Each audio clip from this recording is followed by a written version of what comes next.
Second brain आपके personal digital assistant की तरह होता है। इसका गोल है इन्फॉर्मेशन को सेव करना, उसे ऑर्गेनाइज करना और आपके ब्रेन को खाली करने में मदद करना। ये एक ऐसा कंसिस्टेंट और भरोसेमंद सिस्टम है जो वक्त बचाने में और प्रोडक्टिविटी को बढ़ाने में मदद करता है। सेकंड ब्रेन बनाने के लिए आपको कोड मेथड को फॉलो करना होगा। इसका मतलब है कैप्चर, ऑर्गेनाइज, डिस्टिल और एक्सप्रेस। सबसे पहले आपको आइडियाज और इन्फॉर्मेशन को कैप्चर करना होगा। इसका मतलब है अपने माइंड से सभी आइडियाज को निकालकर एक डिजिटल सिस्टम में ट्रांसफर करना। इन डिजिटल नोट्स की मदद से आपको अपने आइडियाज को साफ साफ देखने और उन्हें बदलने का मौका मिलेगा। अगर आप सभी चीजों को एक जगह रखेंगे तो आपके लिए उनके बीच क्रिएटिव कनेक्शन बनाना आसान हो जाएगा।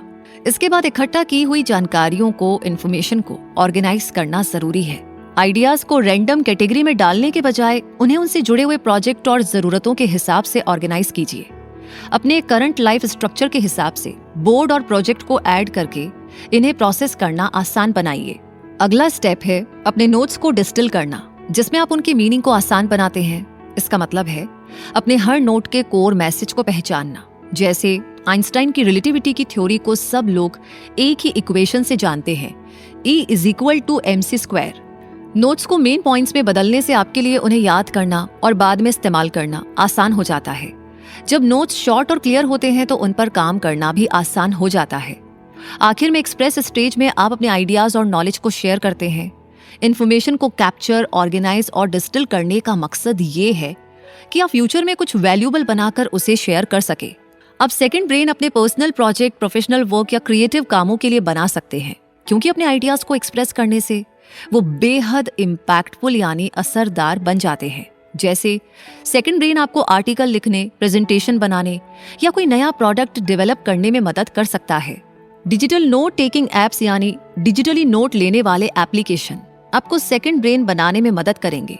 ये एप्स मल्टीमीडिया कंटेंट को सपोर्ट करते हैं। इसमें आप टेक्स्ट, इमेजेस, ऑडियो या वीडियो भी ऐड कर सकते हैं। आइडियाज को सेव करने के लिए आप सबसे आसान तरीका इस्तेमाल कर सकते हैं।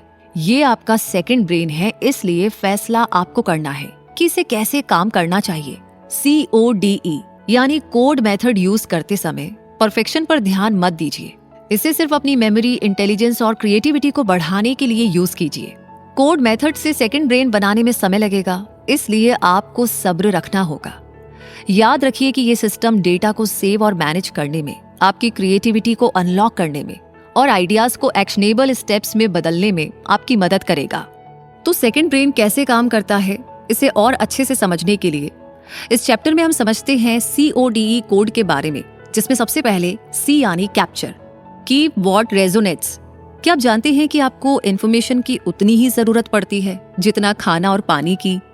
दुनिया को समझने, रिलेशनशिप्स बनाने और स्मार्ट डिसीजन लेने के लिए आपको इन्फॉर्मेशन की जरूरत होती है। इन्फॉर्मेशन के बिना कोई नहीं रह सकता, लेकिन इसका मतलब ये नहीं है कि ज्यादा इन्फॉर्मेशन की वजह से हमें परेशान रहना चाहिए। आप डेली जो भी इन्फॉर्मेशन देखते या सुनते हैं, आप उस इन्फॉर्मेशन का क्या करते हैं? इससे आपकी पर्सनैलिटी और थिंकिंग को एक शेप मिलती है। जैसे कि आप किस तरह का खाना और वर्कआउट चूज करते हैं, उसका आपकी फिजिकल हेल्थ पर असर पड़ता है। वैसे ही आप इन्फॉर्मेशन के साथ क्या करते हैं, उससे आपकी मेंटल हेल्थ पर असर पड़ता है।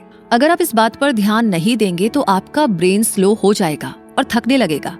इसलिए आपको सेकंड ब्रेन का ठीक से इस्तेमाल करके इन्फॉर्मेशन को मैनेज और ऑर्गेनाइज करना सीखना होगा।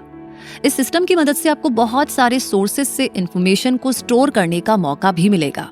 वैल्यूएबल इन्फॉर्मेशन को कैप्चर और सेव करने से आप फ्यूचर में कुछ कमाल करके भी दिखा सकते हैं। इन्फॉर्मेशन को कैप्चर करने का मतलब सब कुछ सेव करना नहीं है, बल्कि इसका मतलब है सिलेक्टिव और इंटेंशनल रहना। इन्फॉर्मेशन को इफेक्टिव तरीके से कैप्चर कैसे किया जाए, इसका टेलर स्विफ्ट परफेक्ट एग्जाम्पल है।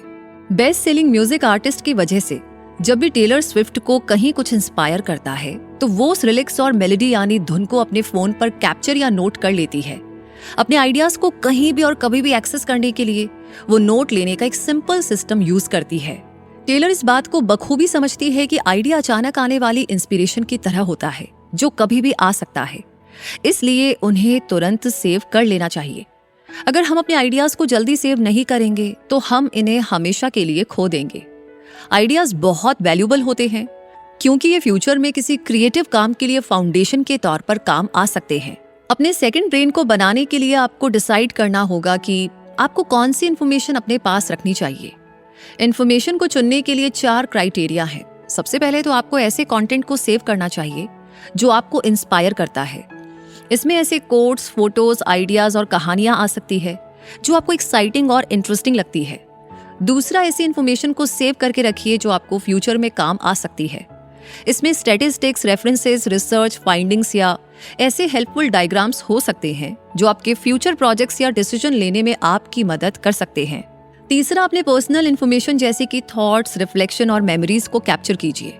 अपनी लाइफ को डॉक्यूमेंट करने से आपको समय के साथ अपनी जर्नी और ग्रोथ को समझने में मदद मिलती है। और आखिर में उन आइडियाज को सेव कीजिए जो आपके मौजूदा बिलीफ्स यानी आपके विश्वास से बिल्कुल उल्टे हों, आपको हैरान या चकित करते हों। इससे आपके सोचने का तरीका बदल सकता है और आपको चीजों को एक नए नजरिए से देखने का मौका मिलता है। तो ये क्राइटेरिया आपको वैल्यूएबल और मीनिंगफुल चीजों को सेव करने में मदद करेंगे। सिलेक्टिव बनकर आप बेकार की इंफॉर्मेशन के ढेर से बच जाते हैं और इसे डेटा को एनालाइज करना और उसे याद करना आसान हो जाता है। जैसे राइटर्स और फिलोसोफर्स कॉमन प्लेस बुक्स रखा करते थे। वो इन बुक्स का इस्तेमाल ऐसे आइडियाज, कोट्स और थॉट्स को सेव करने के लिए करते थे जो उन्हें और बेहतर लिखने और कम्युनिकेट करने में मदद कर सकते थे। आज क्रिएटर्स हेल्पफुल कंटेंट को कैप्चर करने के लिए कॉमन प्लेस बुक्स इस्तेमाल करने के बजाय हुक बुक्स, कोड लाइब्रेरीज और स्वाइप फाइल्स का इस्तेमाल करते हैं। कैप्चर करने का दूसरा इंपॉर्टेंट पार्ट है मल्टीपल रिसोर्सेज का इस्तेमाल करना। सिर्फ बुक्स में लिखी हुई इंफॉर्मेशन पर फोकस मत कीजिए। आप इंटरेस्टिंग ईमेल, प्रोजेक्ट प्लान और पर्सनल रिफ्लेक्शन को भी सेव कर सकते हैं। अपने कंटेंट को डाइवर्सिफाई करने से आपको एक रिच नॉलेज बेस बनाने में मदद मिलती है, जिससे आपकी पर्सनल और प्रोफेशनल ग्रोथ होती है। नॉलेज आपके अंदर से भी आ सकती है। आप अपने thoughts, emotions, experience, stories, memories और एस्पिरेशंस यानी आकांक्षाओं को भी सेव कर सकते हैं। अपने थॉट्स को लिखने से आपको उन्हें फिर से समझने और अलग अलग नजरिए से देखने में मदद मिलती है। जैसे कि आपको बैठे बैठे यूं ही कोई ख्याल या आइडिया आया, तो कौन जानता है कि वो आइडिया एक दिन वैल्यूएबल डेटा में बदल सकता है। ऐसी भी कुछ नॉलेज है जिनसे आपको दूर रहना चाहिए। सेंसिटिव इंफॉर्मेशन और बड़ी फाइल को सेव मत कीजिए। जरूरी पैसेज को हद से ज्यादा हाईलाइट मत कीजिए। बड़े प्रोजेक्ट पर काम करते समय गाइडलाइंस को छोटा और क्लियर रखिए। मतलब 10 बातों की एक बात यह है कि आपको ध्यान देकर इस बात को सोचना होगा कि आप किस इंफॉर्मेशन को कैप्चर कर रहे हैं। बस उस वैल्यूएबल इंफॉर्मेशन पर ही फोकस करें जो आपको इंस्पायर करती है, आपकी मदद कर सकती है और आपको एक्साइट करती है। ये बात याद रखिए कि सेकंड ब्रेन बनाने का गोल है इंफॉर्मेशन को प्रोसेस करना आसान बनाना। अगर आप सब कुछ सेव करेंगे तो अपना फोकस खो देंगे और आपकी लाइफ में परेशानियों के अलावा कुछ भी नहीं बचेगा।